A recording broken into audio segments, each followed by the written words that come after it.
Hi, I'm Angie, and today we're making a knitted scarf. We're going to walk you through all the steps so you can knit a scarf yourself.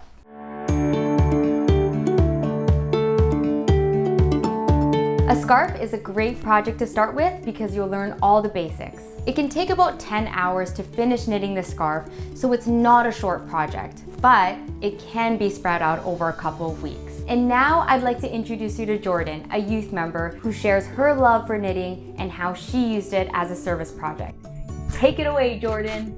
Hi, I'm Jordan. I'm a third-year ranger, and today you're going to get to learn one of my favorite hobbies, which is knitting. It's a great way to help your community, and it's a really simple way of volunteering that you can do at any time. One of my favorite projects has been working on a big poppy blanket, where a bunch of different knitters got together and made 8,000 poppies in order to make a big blanket that would help to honor our veterans for Remembrance Day. And so that's a really big project that you can get into later, but it's important to start with the basics, and I know that you're gonna be able to do it. So good luck. Thanks, Jordan, for sharing your story and for those encouraging words. Making scarves to donate to those in need is a great service project to do on your own or as a unit. You can use this activity to earn a badge or as part of an award, like the Take Action badge, the Build Skills badge, or the Community Service Award. Good luck, you can do this. To knit a scarf, all you'll need to get started is a ball of yarn and a set of single pointed knitting needles. When you are going to finish your scarf, you will also need a pair of scissors, whatever scissors you have. They don't need to be fancy to cut yarn. And you'll also need either a needle that is wide enough to have the yarn thread through it, or you can use a crochet hook. Now for your yarn, you want to choose something that is bulky, chunky, super bulky, or super chunky. You can find on the label what size of knitting needle you need. So it might look like this, and you can see this one, which is a different yarn than the one I'm using, recommends an 8mm knitting needle, and it's a super bulky.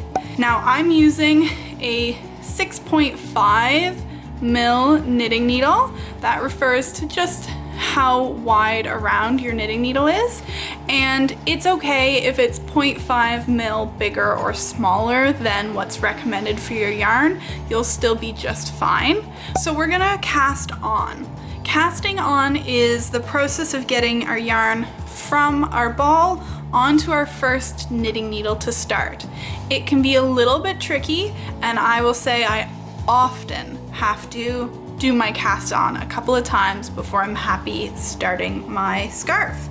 The first thing you'll do is you're going to decide how wide you want your scarf to be. So do you want a super narrow scarf? Do you want a bigger, wider scarf? You're going to sort of imagine it just on this piece of yarn. I wouldn't recommend making your scarf wider than your knitting needles are long. So for this one, I'm going to take it against my knitting needle.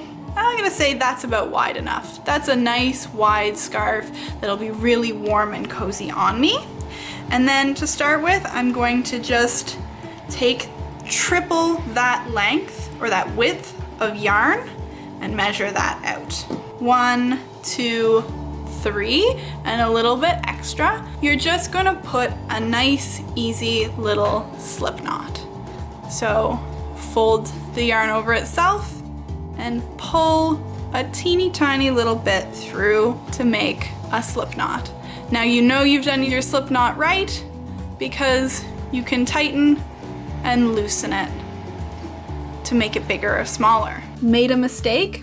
That's okay. Mistakes are how we learn and grow. They're part of the journey. Expect them, embrace them, learn from them. And this is what I call my tail. And this, the other end that's attached to my yarn, is what I call my working yarn. And I'm gonna take just one of my knitting needles, and I'm gonna put my slip knot on the knitting needle and tighten it up so it's not too loose. It can move around, but it's not super tight either. The next thing I'm gonna do is I'm gonna move my working yarn so that it's away from me. So I'm just gonna put that there. And I'm gonna move my tail so it's closer to me.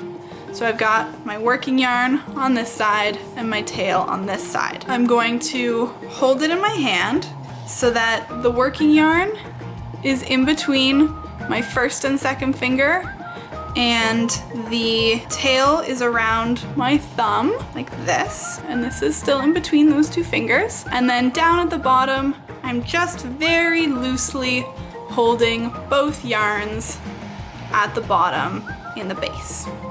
Okay, this is a tricky position to get your hands into, but once you get used to it, it's nice and easy.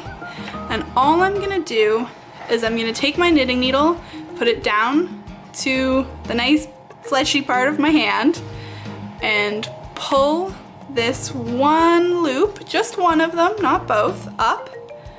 And then my knitting needle comes around here. This is the working yarn that is on my pointer finger, and I pull it through the loop between these two pieces of yarn. So I pull it through and pull it tight. This was my slip knot, and I have one other loop on my knitting needle. So that's my first cast on. I'm gonna try and make all of my cast-ons the same and just keep going. Go down and through that loop. Down and through that loop. Keep going. There's something powerful about creating something truly unique with your own hands. Now, as I get lots of loops on my knitting needle, I'll just keep moving them down with my hands. And you don't want to do this too tight because you don't want these to be difficult to move around on your knitting needle. When you first start out, it's going to be really slow, and that's just fine. Ooh, I think I did some of these pretty tight. If you do some a little bit too tight, that's okay, and your next round of knitting, you make them a little looser. That's fine. What's inspiring you to knit today?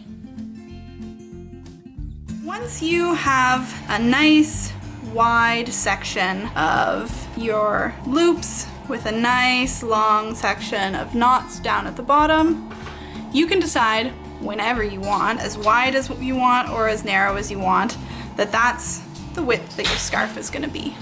Now, you'll notice you can stretch them out really far, or you can push them together really tight, but there's sort of a natural spot where they just sit there. They're not super pulled out and they're not super close together, and the knots look nice and even all the way along. That means it's time to finish my cast on. Now, all I do to finish my cast on, I take my long tail, and you can see I've still got a bunch extra, so I could keep going, but I'm happy with this. And I take my working yarn, and I'm just gonna tie the very lightest overhand knot. So the same knot that you would use to start your shoes. And I put that knot right here, and I don't even pull it very tight. It's super, super loose, just right there. And then that's the last time I'm gonna need to worry about my long tail. From here on out, we're working with the working yarn, and the working yarn is always going to come from the back. I am going to take my second needle. It's time for that to come into action. Gonna move all of my loops up closer to the point, but not too close, because I don't want any of my loops to have to accidentally slip off. I want them to stay firmly on a needle until I'm ready to move them. And what I'm gonna do is I'm gonna take my second needle that doesn't have anything on it here, and I'm going to very gently put it in from the bottom to the top, where there's a little bitty bit of hole down at the very bottom nearest to the knot. The first one is the hardest, so don't worry, they get easier after that. But I'm just gonna slide this in, so now you can see it's coming in the back and it's fully through that yarn. I'm gonna wrap it from the top to the bottom. So now you can see there's a little bit of yarn around just this back needle that's currently empty. And this is the tricky part. You're gonna move your needle to the front and down under. And then you're gonna slide the whole thing so that the loop comes off of this knitting needle and onto this knitting needle. Boop, just like that. So now I have just one loop on my knitting needle that didn't have any before, and I have one fewer loops on this knitting needle. Who are you knitting for, and why are you knitting for them? When you slide your knitting needle in and under, you don't want to be pushing straight through the yarn. It should be just sliding through the hole that's naturally there. Okay, so if you have to work really hard, you might not be putting it in the right spot. So look for the easiest place to stick that needle through. And we keep sliding this down, and we keep sliding this up. Now, if one of these little loops happens to pop off the top of your needle, that's okay. You just slide it right back on, very gently. Okay, so that's the cast on, and we're almost done the first row. Getting in the groove, practice some mindfulness. For every row, think of something you're grateful for. Now you want to be careful when you get to the last couple of stitches on this yarn, because sometimes they want to just pop right off. So I like to keep my finger to keep them in place until I'm ready for them. Okay, and the last one, just the same as the first and all of the rest. And now all of a sudden, I have all of my loops on the opposite needle. And to start the next round, all I do is move the needle that was in my left hand into my right hand, move these up so they're nice, make sure that my yarn is still coming from the back, and I've got my empty needle, and they just switch places. So the first one was just the same as the first one after your cast on. You put it through in the back, yarn over, and pull it off, just like that. And you just keep going back and forth with the exact same knit stitch until you're done. How could you make a difference in your community with your knitting project? Now, what you'll do when you were knitting before, you were knitting onto this needle, now you're gonna knit off of this needle. So you flip it over so the bulk of your work is coming off on the right hand side, and you take your yarn and you move it so that you're always pulling from the back, just like you were before. And then the first one, you just do like you would any other, but you wanna make sure that you're being careful with your tension. So make sure that this loop isn't really big and loose like that. Give it a nice little tug so it's got the same tension as all of the others. Just like normal, loop your yarn over that back needle, pull it forward and under and off. All the yarn is coming onto this needle and off of this needle, and then once it's all on this needle, we'll switch. So the last step is just to cast off or bind off, and that is the process of getting this final row of stitches off the needles safely so that this end looks a little bit more like this end where we cast on. To start with, you're going to do your first 2 stitches in this row as normal. Now when you're working on the cast off, you're always working with 2 stitches on this needle, and basically all we're going to do is we're going to take this first stitch and move it over the second stitch and off the needle. So to do that, we'll use our other needle to help. So I'll just use my needle to pop through and pull it over. So now the first stitch is looped right around the base there, and we just have 1 stitch on our needle now. And you just keep on keeping on with that. So a knit stitch and then a pull over and then a knit stitch and then a pull over. Now if you're having a really hard time with this, I'll give you a little hack. So once I have my 2 stitches here, you can also just use your crochet hook and use it to give me a little help. Just like that, because the cast off is definitely the hardest part. You're doing great. Keep your hands busy while you watch TV or listen to your favorite music or podcast. I love the GGC Fire Songs. Spend time hanging out with your unit, just chatting while you knit. Now I just have one stitch left here. I'm gonna do a regular knit stitch just like I was doing before. I'm gonna use my needle to pull it over, leaving me just one stitch here. Now, all the way along we were using 2 stitches on this. So how do we fix that? What I'm gonna do is I'm gonna take a good length of my yarn, maybe 5 or 10 inches, and just snip it off because we don't need it attached to the ball anymore.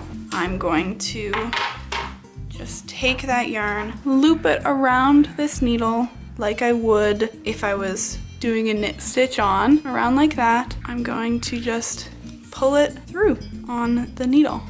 So you can see there's my old loop right there and this yarn, and I'm gonna pull it all the way through and give that a nice little tug to pull it tight. And now my scarf is completely attached for my knitting needles. We've got 2 little lengths of string, one at each end of the scarf, and we're just going to what we call weave in those ends. I'm gonna grab this knitting needle and I'm going to thread it with my yarn. And that's the tricky part. That's why you want to get one that's made for knitting, or you can use a crochet hook too. And then all I'm gonna do is I'm gonna take this and I'm just going to find a nice little hole for it and start weaving through. And then from the same side, I'll weave it back through. Just like if you were sewing a straight stitch all the way along. Doesn't need to be anything fancy. I'm just coming back and forth. And so you can see as I go, what was just a loose piece of yarn is now really just hidden right in there. And I don't need to do the whole thing. What I'll do is I'll weave it out 1 inch or 2. I'll do it back over itself once. So this time, instead of going that way, I'm just gonna pop it where I know it's been already, just like that. And then I'm just gonna cut it off. It's firmly attached right there at the start, and then we wove it in, and now it's pretty much just hidden right in the scarf. You can't even tell it's there anymore. I'm gonna do the exact same thing at the other end. So that is a scarf, start to finish. Look at that. All right, that's it. That's our scarf. What will you do with your finished scarf? Share it with a friend or family member? Donate it to a local shelter? Contribute to a local warm clothing collection project? Share the warmth in a way that feels right for you. Thanks for watching and growing your skills with Girl Guides of Canada.